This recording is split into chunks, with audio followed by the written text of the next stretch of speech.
Hello everyone, this is Jess Alcaraz, and for this video we will be having a little bit deeper, or should I say a more comprehensive financial statement analysis, specifically with regards to an income statement. So there's a follower natin na nagbigay sa akin ng reference na nakita niya online, and it's from Oana Labes. I don't know kung tama ba yung pagka-pronounce ko. She's siguro babae ito.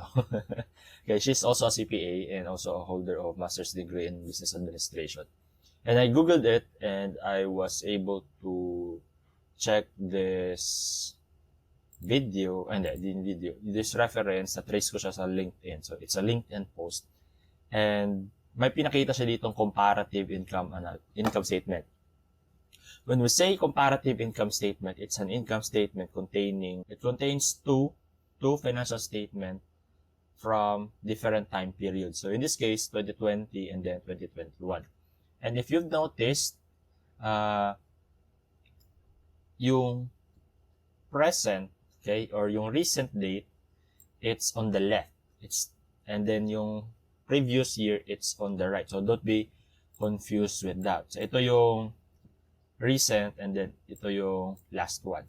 So baka malito kayo thinking na bumaba yung performance. In this case, the revenue actually increased.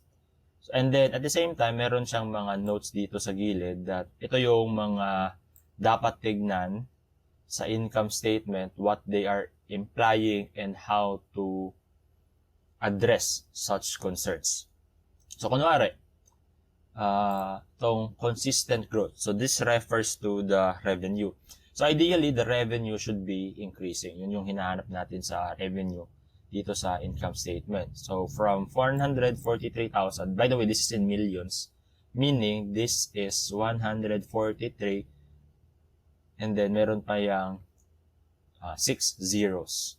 So it is, if these are actual figures, this should be 143 billion. Okay, 16 million. Ayan. So, that's how, kaya nandito siya in millions. Kasi, if there are people na non-accountant checking financial statement, they would be confused bakit ang liliit ng amounts. Because, the amounts present in the financial statement depend or are extended by the statements dito. Minsan in thousands, in millions. So in this case, in millions, so we will be adding 6 zeros. If it is in thousands, then 3 zero lang yung i-add natin.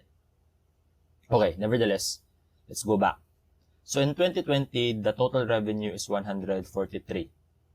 And then, in 2021, it's 168. So it actually increased. And by the way, meron akong ginawang Excel sheet dito for us to make better financial statement analysis. So, in 20, by the way, mayroon tayo, ito medyo complicated talaga to. I'm quite not sure if non-accountants or non-business degree people can understand this, but just allow me to explain it one by one.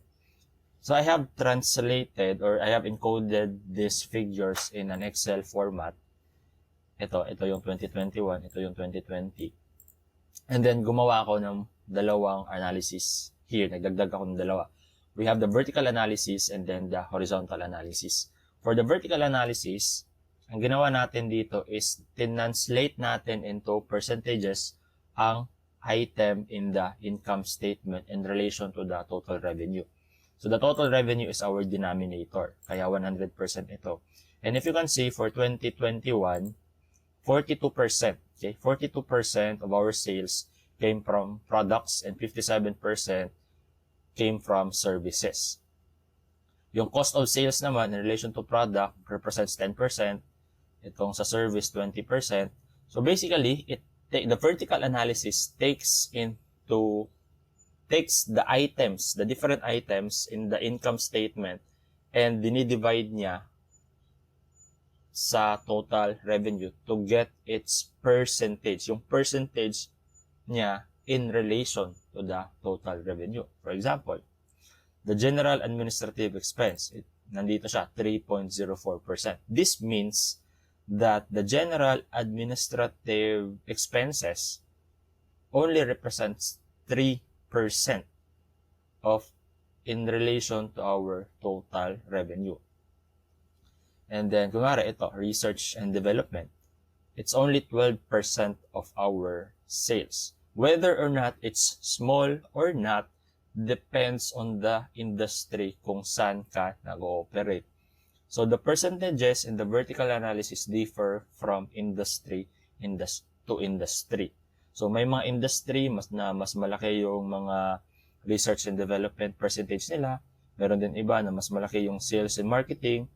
There are also those na mas malaki yung mga cost of revenue or cost of sales percentage nila. So again, it depends on the industry. So do not make an immediate conclusion na, okay, mababa to in relation to just the percentage. You have to benchmark, make some research as to ano yung prevailing average in that particular industry. So that's for the vertical analysis. Hopefully, na-get nyo yun. Okay? Now, we also have the horizontal analysis. The horizontal analysis is a tool to determine the percentage change horizontally. This means na one period, i-compare natin yung one period to another period in terms of the absolute change in dollars or in peso, and then converting also it in percentage. So, kunwari, for the product, ito yung line item natin. We're comparing the product revenue for 2020 and 2021. This is 68,000 and then 71. So definitely merong dollar change na 3,033. And yung percentage change niya is 4.46. Now, this might be very important then. When we compute for the change in relation to its percentage, when we compute the percentage change, syempre, kukunin natin to. No-brainer itong dollar change. So, there's a difference of 3,000 from 2020 to 21. Now, when converting it to percentage, i-divide nyo ang dollar change niya with the amount ng previous year. Okay? Again, with the amount of the previous year. So, 3,000 divided by 68. Okay? So, that is why yung formula niya is ito. 3,000, that's in F4 divided by the D4. Okay? Same goes for the all other items. So, hopefully, klaro yun. Kung hindi, just comment it down. Okay, let's go back. According to Ms. Labes, revenue daw should be consistently growing. In this case, nag-increase na naman siya. Nag-increase by 4.46% from 68, naging 71,000 siya. This signals a strong demand. Kasi nga, nag-increase yung sales. But if the revenue are flat, meaning, kung 0% or relatively maliit lang yung increase niya, 1%, so we can consider it to be flat. Or if negative yung change, so kung negative yung change, it's declining. And if it's declining, that's a red flag for our revenue. So if declining yung nangyayari or flat, the things that we should do is to evaluate our pricing strategy. Baka we are underpricing our products and services. Competitive positioning, we have to revisit our positioning. Siguro we're positioning it as something na dito lang sa baba, targeting the masses. But if we conduct a review, there are also people who are willing to pay for it at a much higher price and market conditions. So, yun. Next one would be the recurring revenue. So, I noticed this in commission-based businesses. I'm not sure if it's considered business or parang side hustle. I used to be a financial advisor of an insurance company. And true enough, nagapera din naman ako. But hindi siya ganun ka-consistent. There are quarters na malaki yung kinikita, but there are also quarters na mababa or halos wala akong kinikita. The same goes with some business models. Nakakabenta sila ng malakihan, especially with regards to real estate. I noticed this one sa real estate na may mga months na nakakabenta ng marami, and then meron ding months na halos wala. So there is a problem or concern in terms of stability. So if you wanted to have a stable business, we should be looking into a recurring revenue. That is why, especially for softwares, nauuso din talaga yung mga subscription-based revenue model because even if hindi siya ganun kalaki, hindi siya one-time, big-time.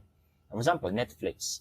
Right now, I think yung nagbabayad with the tax, it's around 600. 600 might not be much for the value that I am getting kasi I get to watch a lot of series and movies for only 600 plus pesos and I can share it with 4 people. But the thing is, they're doing it at scale and then at the same time, it's on a monthly basis. If you're already hooked with Netflix, that income stream is somehow, parang guaranteed na siya. That will continue for life. That's also a good thing about retainer fee. Na whether may trabaho ka or may ginagawa ka for your client or wala, since naka-retainer sila sa'yo on a monthly basis, then the money just keeps on flowing. So yun yung magandang tignan sa isang business, recurring revenue. Okay yung big. Ako personally, I don't want to have a one-time big time. I'd prefer na, of course, kung malaki and then recurring, mas maganda yun. That's the best setup. But if not, then I'd rather have a reasonable amount on a continuing basis as compared to one-time, big-time na may level of uncertainty. Kasi on the part of financial management and cash management, medyo mahirap i-budget yung pera na hindi mo alam kung kailan papasok. That is why being an employee and having a fixed salary at by 15th or 30th is so much better for a lot of people as compared to having a business na hindi mo alam kung kikita ka bukas o hindi. Ayun, ang dami ko nang sinabi for that. Okay, let's proceed. Okay. Provide stability. While one-time sale can be volatile, diversified revenue streams reduce the risk. Yeah. Okay. Next one would be revenue concentration risk. Heavy reliance on few clients or products can create instability if demand shifts. Okay. If you're into selling products and let's say, ito yung tinatawag na product mix sales mix rather. If we check 2020, 47 came from products, 52% came from services. And by 2021, bumaba yung products and nag-increase yung service. Meaning, but for if we will just be checking or if our reference will only be this tells us that the market share or the sales contribution of the services has increased from 2020 to 21. This tells us that possibly there is a lowering demand for products and possibly service naman nag-i-increase siya. So we have to look into that. And then at the same time, if you are into merchandising, it is a risk. It is a risk if your sales mix how do I say it? Kunwari, meron kang 5 products. Okay? And itong product na ito contributes 80% of your sales. Tapos ito, 5%, 5%, 5%, 5%. Ang liliit. 4 products only contributing to 5% of your sales, while 1 product contributes to 80% of your sales. Well, maganda siya because we can focus on 1 product. However, you are putting your business at risk because you're relying somehow solely. You're relying too much on 1 product. What if this product becomes obsolete? What if merong competitor with a better product than this product? Tapos yung iba, naka 5% lang. So definitely it will kill your business. The same goes for service providers. Then I noticed this one for freelancers. A lot of freelancers, wala namang masama if you stick to one client, no, kung freelancer ka. But don't rely on one client too much because kasi freelancer ka there's no tenure to it. This month, you will be getting 6-figure income and then next month, baka wala na. And that happens, then patay yung business mo, patay yung cash flow mo. So it's better to have more clients and more products then. But not too much naman. Not too much of parang you are yung term nito.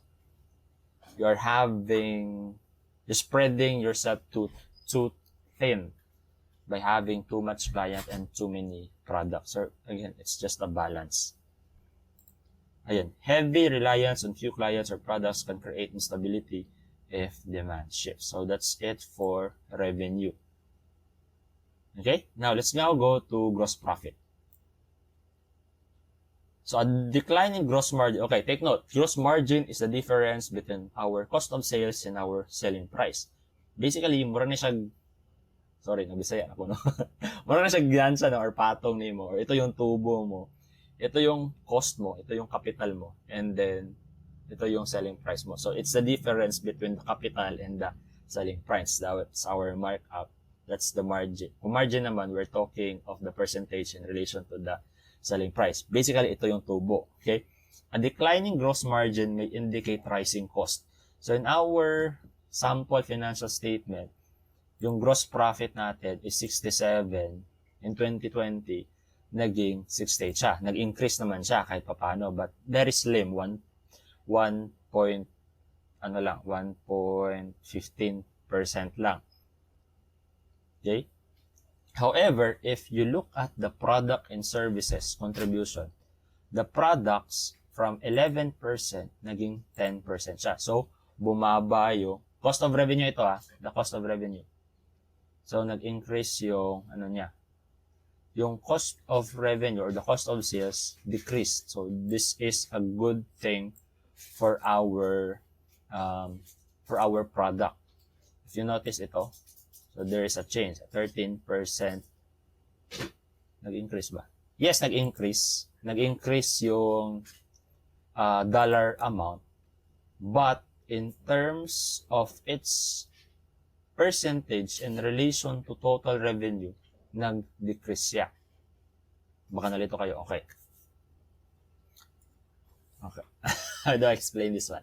Definitely, nag-increase yung cost of sales because nag-increase yung sales So, this is a variable cost. Typically, cost of sales is a variable cost.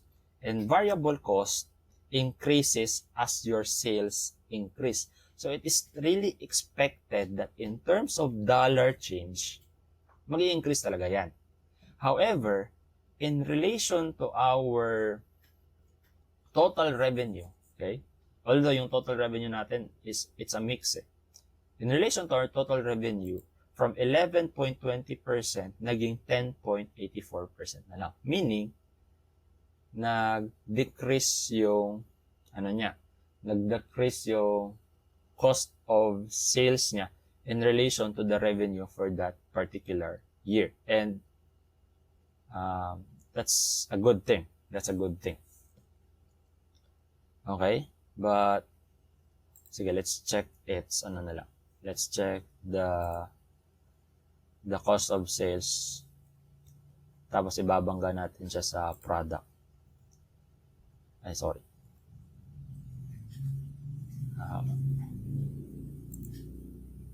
Divided by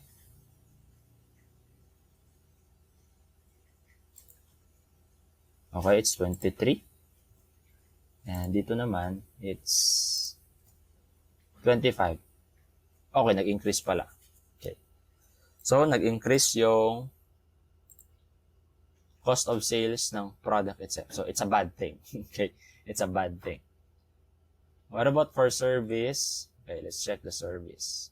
Dapat hiniwalay ko na lang to. Service naman,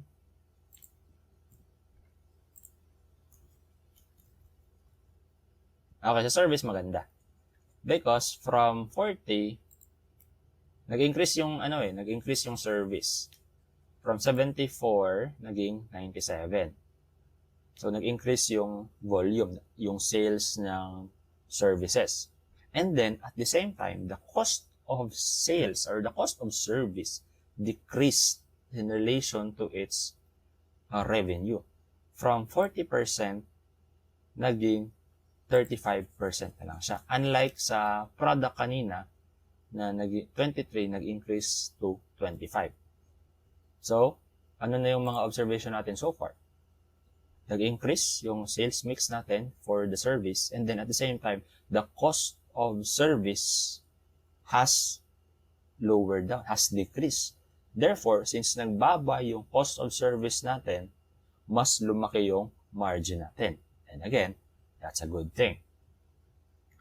However, if we have a declining gross margin, it may indicate the rising cost. Of course, kung nagmamahal yung mga raw materials natin, yung cost of labor as well as overhead, then there's a rising cost. And since there's a rising cost, lumiiliit yung patong natin. In production or inefficiencies, baka naman okay, stable yung prices, but in terms of efficiencies, marami tayong wastage, marami tayong spoilage, maraming mga ninanakaw na supplies, kaya nag-i-increase yung cost of sales natin. So we can look into that for production to somehow manage it, kung kaya nating pababain yung cost better, again, para lumaki yung tubo. And also compare with industry, peers, and track trends over time. Okay? So, yeah, that's for the gross margin. Next one would be the high R&D. So, dito na tayo sa operating expenses.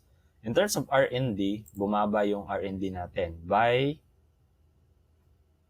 1,447. So, that's a 7.51% decrease. Decrease ba to? Increase, sorry.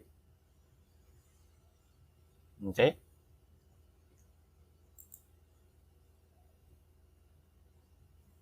So, ano naman yung mga inputs dito ni Ms. Labis?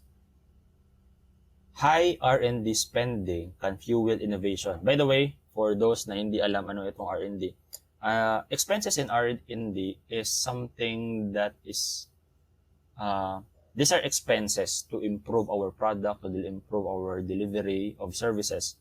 So, kunwari, in terms of restaurant, kung restaurant yung pinapatakbo mong business, the R&D might include benchmarking sa iba't ibang restaurants, bumibili ng raw materials that are not for sale but for trying out different recipes. And of course, kung nagtatry ka ng recipes, you will be creating a lot of prototype, and it takes a lot of expenses din kasi ito, prototype A, di masarap. Prototype B, di rin masarap. Tapon yan, di masarap. Until you find a good balance of taste and cost.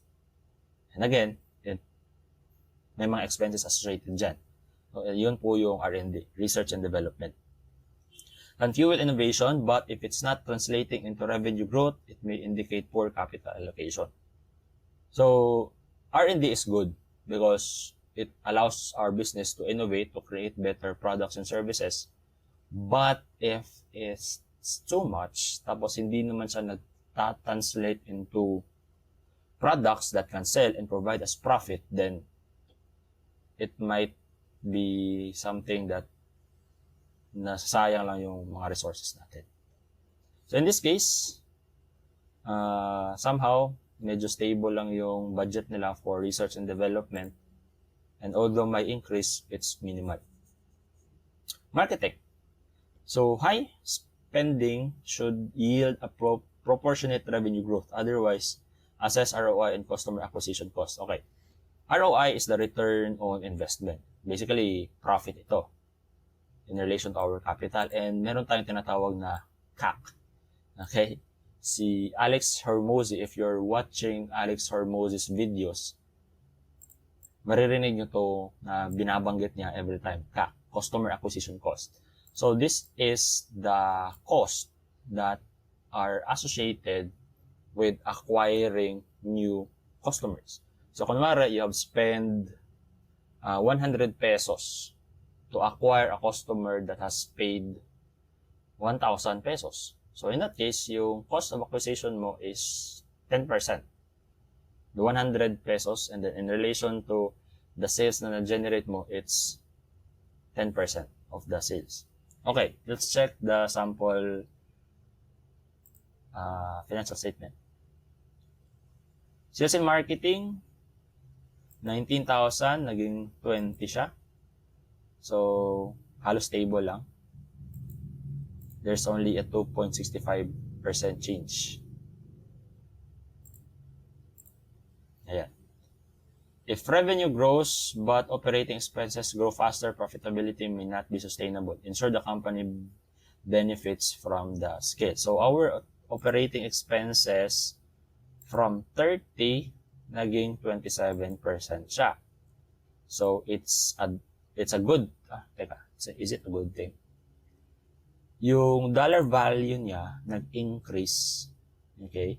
So, from 43, naging 45 siya. That's a 4.46 increase sa horizontal analysis natin. But sa vertical analysis, in relation to sales, from 30, naging 27 siya. So, it's a good thing. So, it's a good thing na we are able to lower it down in relation to the sales. Next would be the rising SG&A. Ano ba ang SG&A? Sales and general administrative expenses. So, rising SG&A without corresponding revenue growth signals inefficiency. Compare SG&A as a percentage of revenue to peers. Okay? Same lang din in relation to vertical analysis. Next one would be, this is for the other net income. For most businesses, wala namang other net income. Majority of their, or all of their income comes from the operation of their businesses. But for big businesses na aside from their core operation, meron din silang mga investments, mga interest earned from banks. So those are other expenses, other income, sorry. So, okay, huwag na natin itong discuss because a lot of small businesses cannot really relate to this. Okay, next one would be effective tax rates fluctuations can impact net earnings. Dito naman sa atin, sa Pilipinas, in terms of tax, it's relatively stable. Okay, it's not that fluctuating naman eh. The last time we had some drastic changes was 2018 sa pagpasok ng Train Law, and it was in phases. And moving forward, so far, wala naman that affects small businesses. Although meron yung recent, but it's more of dun sa savings and investment side naman. And then, of course, rising interest expense could signal excessive debt. This is important because a lot of businesses, hindi nila na-factor in yung mga interest from their loans. Of course, businesses to some extent requires loans kasi for expansion, kung nasa-short sila sa operating expenses nila, wala silang napapaikot na pera kasi matagal magbayad yung ibang customers or merong suppliers na nagre-require ng advance payments, then it can deplete their working capital. So, kailangan minsan umutang. But if the utang has a high interest rate, then you should be very cautious in using debt to fund your business. So, rising interest expense could signal excessive debt, impacting net profitability kasi nga, umi-increase yung expenses, interest expenses. Compare interest coverage ratio. So, this is your EBIT. So, the earnings before interest and taxes divided by the interest expense. So, I guess that's it. Meron siyang additional dito. EBITDA, so the earnings before interest, taxes, and depreciation and amortization. Balik natin para makuha nyo. Earnings before interest, taxes, depreciation, and amortization removes non-cash and financing effects, while net income includes all expenses. So a widening gap between the two could indicate excessive depreciation or interest expense. So when trying to compare EBITDA and net income, kasi pag sinabing net income, lahat na ng expenses, whether cash and non-cash, nabawas na dyan. And for EBITDA naman, it's earnings before interest, taxes, depreciation, and amortization. So, kung lumalaki daw yung gap ng dalawang yan, then perhaps nalulugi yung business natin or lumiliit yung net profit natin because of depreciation and interest expense. Lumalaki yung depreciation natin, although a lot of small businesses do not really record depreciation, but definitely interest expense. Kung lumalaki yung gap nila, then that's something that we should look into. Baka lumalaki na rin yung utang natin. Hindi lang natin napapansin. And since lumalaki yung interest, yung utang natin, and pumapakit yung credit rating natin because of our debt, then our interest also increases. So, watch out for those interest expenses. Strong earnings should be backed by cash flow. Okay. Ito yung na-discuss ko kahapon. May client ako na nagpa-check siya ng financial statements niya. Wherein, sabi niya, Sir, can you check my financial statement? So, chinek ko. In terms of income statement, maganda, kumikita. But, pagdating sa cash flow, sa 3 months na chinek ko, 2 months negative. And then, yung 1 month, positive naman yung 1 month.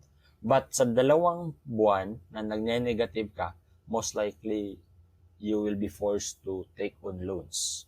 And although magpa-positive ka sa ika-3rd month, it has, paano ba?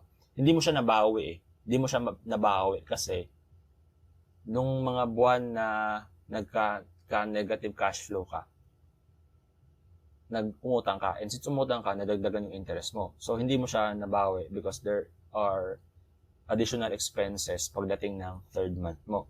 So, not because okay yung profitability mo is magiging kampante ka na lang. You also have to check your cash flow if that profitability translates into a positive cash flow then, so that our liquidity will also improve. So, in the case of that client, yung unang napansin ko, actually, marami akong napansin, but I'll just be mentioning the concern with regards to inventory na, siyempre, bumibili siya. And since bumibili siya, nagre-restock siya ng inventory, nagbabayad siya for something na hindi pa niya nabebenta. So, it's an outflow. Consistent yung outflow ng pera. And then, pagka nakakabenta naman siya, it's on credit. Okay? So, imagine, try to paint a picture. Bumili ka, binayaran mo na ng cash, then nabenta mo, pero inutang. So, nagbayad ka ng cash, nakabenta, pero walang pumasok. So, labas-labas ng pera, walang pumapasok. Kaya, it's something that contributes to his negative cash flow. So, yeah. Napagod ako. Okay, napagod ako sa discussion na yon. It's already more than 30 minutes. And I'm sure sa mga umabot hanggang sa part na ito ng video, I'm sure napagod din kayo. But just try to, just try to watch it again and again, paunti-unti lang, until such time that you get to familiarize yourselves with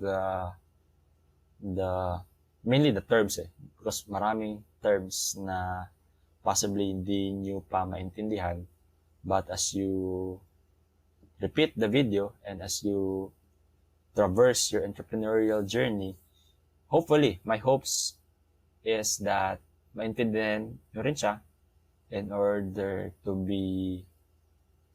improve your communication in terms of business. And at the same time, sooner or later, if lumalaki na rin yung business nyo, I'm sure na you will be encountering these terms, concerns, and hopefully yung mga inputs ni Miss Juana Labes from this reference material is something that can contribute positively sa mga business. Katulad siguro, and ngayong gabi sa tanong.